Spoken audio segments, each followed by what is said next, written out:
सबक आमोज़ कहानी मेरी खुशियों का कातिल। किस्त नंबर 1। आज मैं जिस औरत की ज़िंदगी से पर्दा उठा रही हूँ वो उन बदनसीब औरतों में से है जो सब कुछ लुटाने के बावजूद तिही दसत वाओ तिही दामन रहती हैं। इस औरत का नाम मरियम है।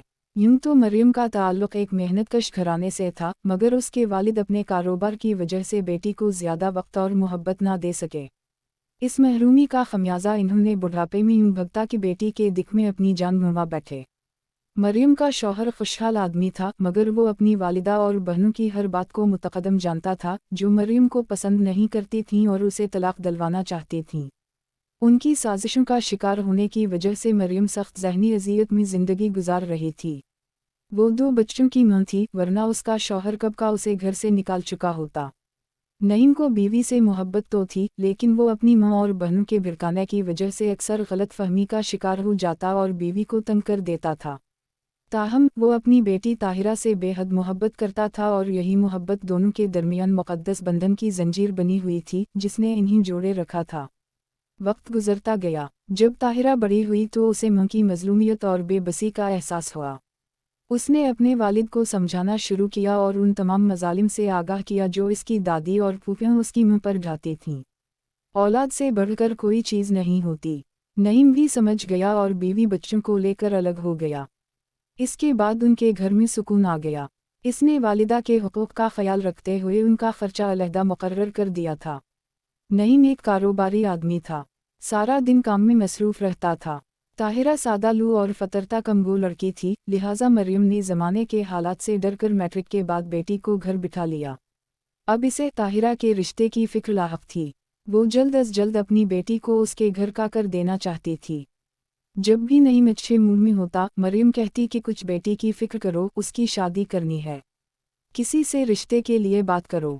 वक्फताम। नईम जवाब देता कि मेरे पास बेटी को जैज़ में देने के लिए सब कुछ है, फिर फ़िक्र किस बात की? फ़िक्र इस बात की है कि तुमने खुद को बरादरी से अलग कर रखा है, इसलिए हमारी बेटी के रिश्ते में ना तो लोग संजीदा हैं और ना ही हमारे खैरख्वाह।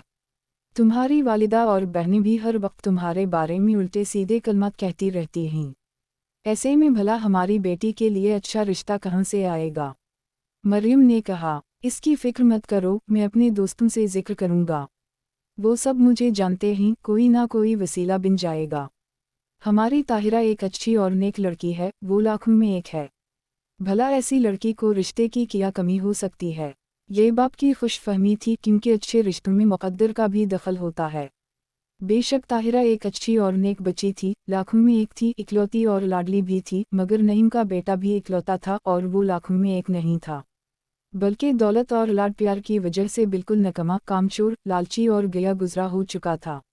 माँ बाप ने बहुत चाहा कि वो कुछ पढ़ लिख जाए, मगर पढ़ाई की बजाय वो बेफिक्रे दोस्तों के साथ गलत मशागिल में पड़ गया।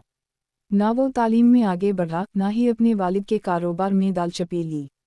उसके वालिद ने बड़ी मेहनत व मशक्क़त से इज़्ज़त और दौलत कमाई थी, मगर ये सब कुछ बर्बाद होने के दहाने पर था। नईम का एक दोस्त कनाडा में मुक़ीम था, जिसके साथ इसके कारोबारी ताल्लुकात भी थे। वो कई बार शहाब से मिलने कनाडा जा चुका था। एक दिन नईम ने इससे ताहिरा के रिश्ते का जिक्र किया। शहाब ने कहा कि दोस्त, ताहिरा जैसे तुम्हारी बेटी है, वैसे मेरी भी बेटी है। अगर तुम बुरा ना मानो तो मेरे बेटे को अपना बेटा बना लो और उसकी शादी अपनी बेटी से कर दो। बेशक वो थोड़ा सा लनगड़ा कर चलता है, मगर एक अच्छा और नेक लड़का है। इससे ज़्यादा अपनी औलाद के बारे में क्या कह सकता हूँ?